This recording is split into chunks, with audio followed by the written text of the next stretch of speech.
Na zama za Mtume sallallahu alaihi wasallam watu walikuwa kinywa pombe, bali masahaba walikuwa kinywa pombe.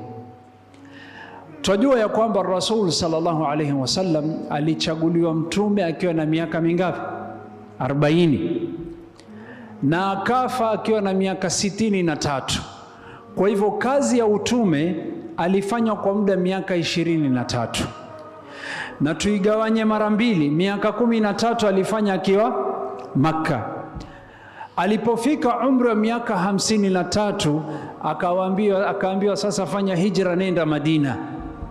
Akapiga kambi katika mji wa Madina kwa miaka 10, na hapo ndipo akazikwa salawatu rabbi wa salamu alayhi.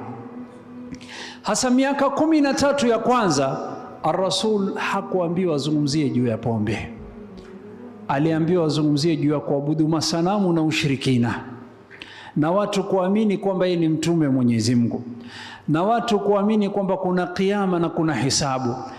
Kisha baada ya kuja Madina, miaka 2 ya kwanza pombe haikugusiwa wala hawakuharamishiwa. Ndio maana masahaba wengine walikuwa kinywa pombe bado.